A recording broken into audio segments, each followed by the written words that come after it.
Good evening friends. आज हम एक बहुत ही इम्पोर्टेंट चर्चा करने वाले हैं कि जो भी लोग स्टॉक मार्केट के अंदर काम कर रहे हैं या करने वाले हैं, अगर ये 5 टॉप हैबिट्स अगर वो अपना लेंगे तो वो समझ जाएंगे कि वो लॉन्ग टर्म में कितना पैसा बना सकते हैं। ये जो 5 हैबिट्स हैं, ये आपको स्टॉक मार्केट के अंदर बहुत पैसा कमा के देगी, जिसका आपने कभी सोचा भी नहीं होगा। आइए चलते हैं, वो कौन कौन से हैबिट्स हैं।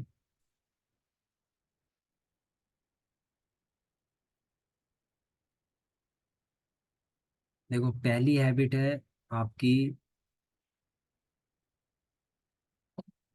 Curious to learn about assets and liabilities.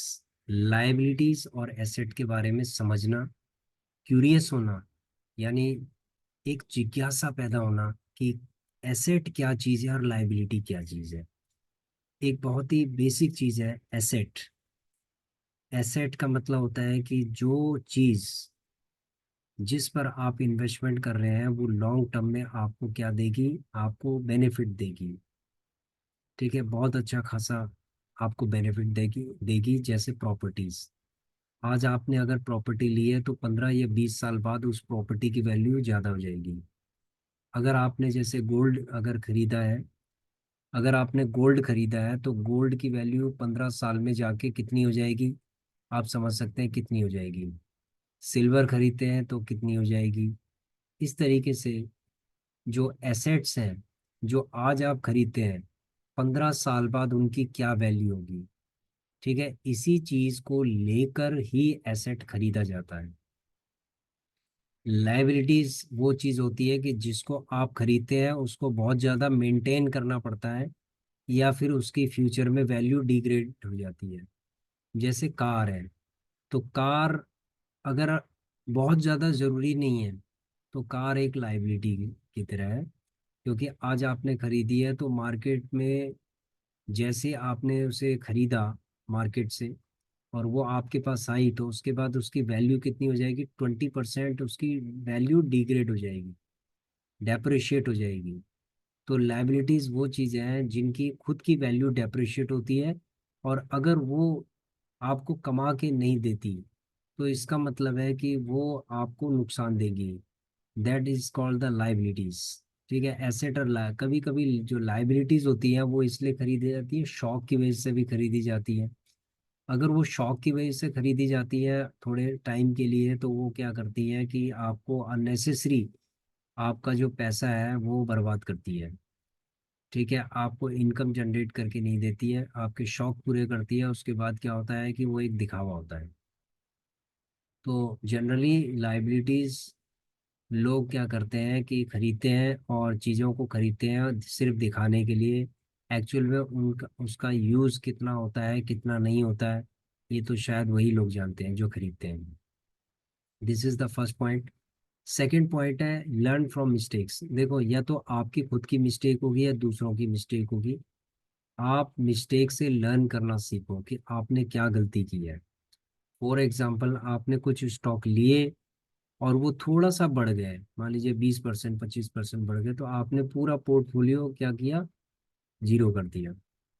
अब आपको 1 या 2 साल बाद आप पछताओगे कि मैंने वो जो स्टॉक लिए थे आज वो 5 गुना हो गए या 10 गुना हो गए। आज अगर मैं 2 साल पहले उस उन स्टॉक्स को अपने पोर्टफोलियो में रखता तो शायद मेरा पोर्टफोलियो कितना अच्छा होता। तो that is the mistakes. Mistakes को फील करना बहुत जरूरी है, तभी आप उसको लर्न कर पाओगे। ठीक है, रेक्टिफाई भी करना पड़ता है। आपने लर्न तो कर लिया मिस्टेक से, लेकिन आपने उन चीज़ों को इम्प्लीमेंट नहीं किया, आपने सिर्फ लर्न किया है। तो learning is different from implementation. Before implementation you have to learn the things. तीसरी चीज़ है लॉन्ग टर्म इन्वेस्टमेंट होराइजन। अगर आप स्टॉक मार्केट में इन्वेस्टमेंट करने के लिए क्यूरियस हैं, आप चाहते हैं कि भविष्य में आप कुछ अच्छे एसेट्स खरीदना चाहते हैं, तो आपका लॉन्ग टर्म होराइजन होना चाहिए। देखो, स्टॉक्स आर एसेट्स, ठीक है, दे आर नॉट लाइबिलिटीज।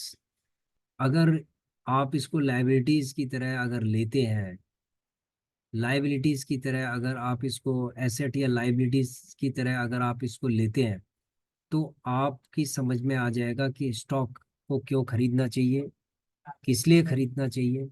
ये आप समझ सकते हैं। जो अच्छे स्टॉक नहीं है वो लाइबिलिटीज की तरह है, कि आपने उनको खरीदा और वो उसके बाद उन्होंने आपके फंड को डेप्रिशिएट कर दिया है। तो एसेट और लाइबिलिटीज को समझना बहुत जरूरी है। ठीक है, जैसे कि हमने पहले पॉइंट में बताया था कि एक गोल्ड है, तो गोल्ड एक एसेट है, और लाइबिलिटीज क्या है, एक बैड स्टॉक्स लाइबिलिटीज हो सकते हैं। ठीक है, जैसे पेनी स्टॉक्स हैं तो वो लाइबिलिटीज हो सकते हैं, कि आज वो आपने क्या किया, 1 रुपए का एक स्टॉक है, आपने सोचा ये 10 पे चला जाएगा, तो आपने 1 लाख स्टॉक्स ले लिए 1 रुपए का। अब उसके बाद क्या हुआ, ये 50 पैसे हो गया, तो आपका -50,000 खत्म हो गया। उसके बाद ये 25 पैसे पे चला गया, 1 रुपए से 25 पैसे पे चला गया, तो क्या हुआ, आपका 75,000 रुपये खत्म हो गए। उसके बाद ये 5 पैसे पे चला गया, तो कितना रह गया आपका फंड। तो इस तरीके के जो स्टॉक्स हैं दे आर लाइबिलिटीज। ठीक है, ये जीरो हो सकते हैं। तो लॉन्ग टर्म होराइजन लेके आपको चलना पड़ेगा, तभी आप इन्वेस्टमेंट में सक्सेसफुल हो सकते हैं। ठीक है, ये भी एक हैबिट होती है कि लॉन्ग टर्म इन्वेस्टमेंट के बारे में सोचना होता है। इम्प्लीमेंट टू इन्वेस्ट, अब आपने सोच तो लिया है लेकिन आप इम्प्लीमेंट भी तो करना है।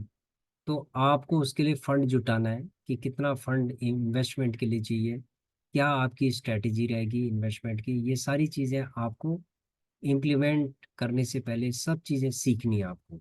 ठीक है, you have to be very curious to learn everything before investment, before implementation. तो ये फोर्थ पॉइंट था। फिफ्थ पॉइंट है, promise to hold the best stocks for at least 15 years. देखो, बेस्ट स्टॉक्स का मतलब होता है कि जो वो स्टॉक्स, जो एसेट्स हैं जिनका प्रिडिक्शंस बहुत हाई है, अच्छा है, भविष्य में वो सेक्टर आपको अच्छा खासा पैसा बनाने वाले हैं। तो उस तरीके के स्टॉक्स के लिए आप बेट कर सकते हैं, और प्रॉमिस कर सकते हैं आप, और करना चाहिए प्रॉमिस। ये एक हैबिट है कि एटलीस्ट 15 ईयर्स के लिए आप इनको होल्ड करें, यानी उन एसेट्स को आप खरीदिए, उन बेस्ट स्टॉक्स को खरीदिए, उनको एसेट बनाइए अपनी प्रॉपर्टीज की तरह। 15 साल के लिए, मिनिमम 15 साल के लिए उसको इन्वेस्टमेंट कीजिए। अगर आपके अंदर ये पांचों हैबिट होंगी, तो आप स्टॉक मार्केट से हमेशा सक्सेसफुल रहेंगे, हमेशा सक्सेसफुल रहेंगे। ठीक है, तो अगर हम 5 पॉइंट से फिर दोबारा पहले की तरफ चलते हैं। सबसे पहले आपने सोचना है कि कोई भी स्टॉक जो आप ले रहे हैं वो बेस्ट स्टॉक्स होना चाहिए, और उसको 15 साल के लिए आपको इन्वेस्टमेंट करना है। ठीक है, नंबर 5। नंबर 4, कि आपके पास पैसा तो है लेकिन आप इन्वेस्टमेंट नहीं कर रहे हैं, आप सिर्फ लर्निंग ले रहे हैं, लर्निंग ले रहे हैं, सिर्फ इधर उधर से लर्निंग ले रहे हैं, लेकिन आप चीज़ों को इन्वेस्टमेंट नहीं कर रहे हैं। आपको पता है ये बेस्ट स्टॉक्स हैं, लेकिन आप उसको इन्वेस्ट नहीं कर रहे हैं। तो that is opposite of implementation. Implementation is real investment. Number 3, long term investment horizon. देखो, होराइजन का मतलब होता है कि एक सोच है ये, कि आपको कोई भी एसेट है लॉन्ग टर्म में ही आपको प्रॉफिट बना के दे सकता है। लर्न फ्रॉम मिस्टेक्स, अगर आपने कोई मिस्टेक की है तो उसको लर्न करना जरूरी है। उसके बाद है एसेट और लाइबिलिटीज के बारे में क्यूरियस होना, ये बहुत ही इंपॉर्टेंट एस्पेक्ट है इसका। तो ये जो 5 हैबिट्स हैं, इनको आपको लर्न करना चाहिए, इम्प्लीमेंट करना चाहिए, और अगर कोई भी मिस्टेक्स हैं तो अपनी मिस्टेक को से लर्न करना चाहिए, उसको रिकवर करना चाहिए। ठीक है, thank you very much, thanks for watching our video. Please share, like and comment on our videos. Thank you.